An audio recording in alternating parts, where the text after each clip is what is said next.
Hey moms and dads, it's Dr. Scott. So hey, I wanted to go through this awesome new presentation with you so we can talk about ways to go and make sure that our kids maximize their health in this upcoming year. So what we're going to do is we're going to go through and we are going to start talking about the way that we want to try and feed our kids. And so this whole presentation is literally about healthy school lunches. I find it's one of the biggest struggles that a lot of moms and dads that we work with have.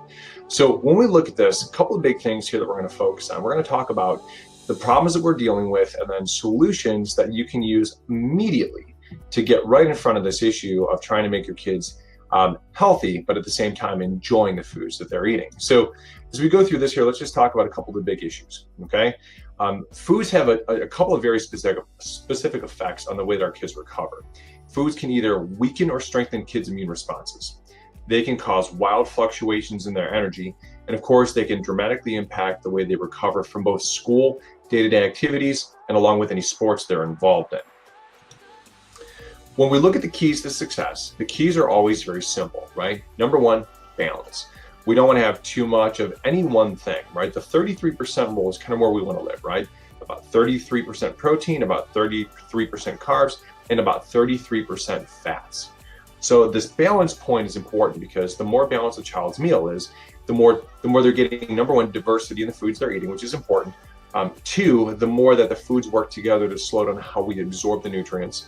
And three, the more regulated their energy levels will be and having excessive nutrients so that they can recover. Because the body doesn't want to have so much that it stores it as fat, but it wants to have enough of the right types of nutrients so the body's able to function at its best and have energy to go and spare during the course of the day. So it's important that we learn how to regulate blood sugar. This is a big one. And then we want to understand how foods affect the brain and the immune system, and then find foods and recipes that they like, but also support optimal function and performance. So as we move forward, we're going to talk about foods in the brain.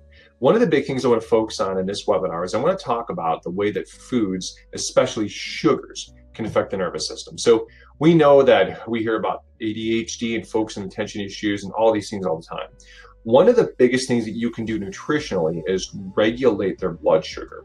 So sugary foods create, let's call them power surges to a child's brain. When the sugar is absorbed through the small intestine, gets into a child's bloodstream, it's a sugar rush. We've heard that term before, right? But what that does, it becomes a power surge where all of a sudden all the little neurons in their brain are firing at maximum speed. And this can all of a sudden take their focus from being wired in to all over the place because all of those nerves are all of a sudden sparking. And so we want to try and do everything we can to try and prevent these surges because it can dramatically impact their focus. All this excessive energy, they don't have a way to go and burn it off when they're in school. So when the blood sugar spikes, it makes them really fidgety. It will also dramatically affect their moods and behavior because they become more anxious. But when they come down from that, they can also become very tired, very lethargic, and very grouchy. And with kids that are dealing with ADHD, this can really amplify their ADHD symptoms. One of the things that I have to do all the time is when kids are struggling with ADHD, in addition to doing the adjustments, we also have to bring down their sugars to try and help to mitigate the impact that it has on the way that they are able to focus and maintain attention during school. Because the more the blood sugar is up and down, the more their energy levels are going to fluctuate and the more difficult it will be to maintain a consistent focus. Big thing to remember, your pancreas has this cycle where when we get foods in, okay, about 2 hours after a sugary meal, our blood sugar will have spiked. Our pancreas will secrete a large amount of insulin to try and pull all of that sugar out of the system and then try and store it into the fat cells if the body's cells don't have enough room to go and store them in. So what ends up happening is their blood sugar then will plummet about 2 hours afterwards, and all of a sudden, instead of being able to stay focused, they're tired, they're lethargic, and having a difficult time even staying awake in many cases because their blood sugar has just gone way down low. And this is a common rebound effect. That's just the way that our blood sugar is regulated. If we can keep the blood sugar level stable, then this isn't an issue. Then we can maintain steady blood sugar throughout, and they can have a really easy time, or let's put it this way, an improved time maintaining focus and attention at school if their blood sugar is nice and steady. So this is an important thing for you to understand. I'm just going to give you an overview on this, but I want you to understand that there are ways that you can actually understand the blood sugar regulation cycle in a greater depth. Up at the top here, you see this website, the glycemicindex.com. It's www.glycemicindex.com. And so the glycemic index is considered to be the gold standard for understanding how fast a carbohydrate breaks down and gets into the bloodstream and then the impact it has. So the goal is to have the lowest total number possible because it means that the blood sugar is more steady and it's stable. The other number that you want to understand is glycemic load. And this is where portion becomes a big player in this, because the goal is to have low glycemic index, low glycemic load, right? So that means that you have low carbohydrate foods, but also low to moderate portion sizes. That's why that 33% rule becomes very important. And look at some of the more common breakfast cereals, right? You look at things like cornflakes and different types of wheat cereals. So these are very high, right? The goal is to have a lower than 50.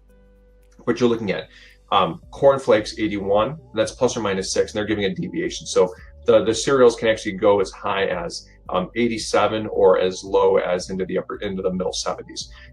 But you look at these, like the wheat cereals, almost 70, rolled oats, in the middle 50s to the upper 50s, porridge, so it's 79 plus or minus 3. So 78 plus or minus 9 for the rice porridge, which is a really, really high number. And then the millet porridge, 67 plus or minus 5, and muesli 57 plus or minus 2. These are all really high glycemic index foods, which means that they're going to eat them in the morning for breakfast, and they're going to get to school, and about 2 hours later, their blood sugar is going to plummet again. And so you see, they can literally have, upwards of 3 cycles with their blood sugar up and down during the course of a standard day while they're at school. Because if everything they eat is on the higher side of the glycemic index, their blood sugars will be variable all day. Blood cycles up, power surges up and down, which will make it very difficult to maintain focus and attention. But at the same time, there's also health effects to this stuff. Anytime the blood sugar is dysregulated like this, so it predisposes them long-term to having problems with regulating their blood sugar. These create inflammation. And so anytime you have a lot of sugar in the system too, it also can perpetuate the growth of things like bacteria. Things like common bacteria like E. coli, which is known to be a primary cause of things like urinary tract infections. Anytime that you have a high sugar diet, you are more likely to develop chronic bacterial infections, and that's strep infections, that's the urinary tract infections, all of those types of things. So there's some great alternatives. So some of the ones that we use in my house that have been very effective is my kids love pasta, right? My wife and I we were both pasta lovers. My wife is Italian, so she grew up in an Italian household where spaghetti was the norm. And, I grew up as a kid loving pasta, and as an adult, still love it. But one of the struggles we always had is, how do you take a pasta and make it something that it's okay to eat when all pastas by their nature tend to be very high in the glycemic index? So, we are gluten-free, and it's important that we keep gluten out of our diet for a number of different reasons. I'm not going to dig into that into this session, but it's important because wheat is a very powerful neurological irritant with a lot of other consequences.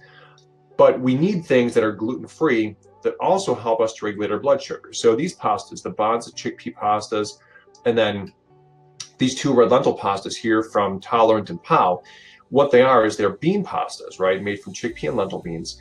And they are very high in protein, so 25 grams per serving, but they're also extremely low in the glycemic index. And this is really important because it means that they keep the blood sugar super steady. And so you take this food, and this is something that your kid can literally eat every single day in a moderate-sized portion coupled with fats and vegetables, and it can keep their blood sugar super awesomely steady. They can totally enjoy it, but at the same time, you get what you want, right? So they're eating a healthy, nutritious diet, getting plenty of protein. You put in some olive oil or some avocado oil or something along that lines, and you get a good healthy fat in there with some omega-3s, add some veggies into the pasta, perfect. So great replacement, and it accomplishes 2 major goals. I suggest if you haven't tried this, they sell these at all of your major grocery stores, and a lot of them now are on the main shelves, not just in the gluten-free aisles. So second thing is we really like using things like berries as a breakfast or a snack food. One of the reasons we like this is because berries as a rule are very low in the glycemic index. And so when you look at things like your blackberries, blueberries, strawberries, raspberries, they all have low glycemic indexes, all below 40. This is really important because they can eat them, and even if they have a larger quantity, blood sugar stays nice and steady. The other thing is these are loaded with antioxidants and fiber. So when you look at this, antioxidants are things that protect us against free radical damage. So if you're thinking about your child's entire lifespan, right, not just when they're kids, right, we want to think about setting them up so they have optimal health throughout their entire lifespan. Getting them used to eating things like berries at a young age as a staple in their diet is huge, because they're just loaded with all these awesome little nutrients and antioxidants that protect their body their whole life. So make sure these become a staple at a very young age, but also pack these as snacks as part of their lunches, because they're just loaded up with so many positive things. So if your kids are allowed to have snacks, great snack. So I would recommend sending them with berries every single day to school for their snack time, or make it a part of their lunch. Give them a small serving of them. So veggies, I mean, we all know about veggies, right? And veggies are super important. They are loaded with vitamins, minerals, proteins, fiber, and antioxidants, right? Veggies are in general superfoods. One of the big things too is we know that these guys are all super low in the glycemic index. And what that does is it helps to stabilize blood sugar. And so if you combine them with foods that are higher on the glycemic index, they also dramatically lower the overall glycemic index of the meal. So think of things that, for example, let's say you have something where you're maybe using like a pasta or a rice. A way that you can lower the glycemic index of that meal is couple it with high fiber vegetables like broccoli. Broccoli is extremely low on the glycemic index.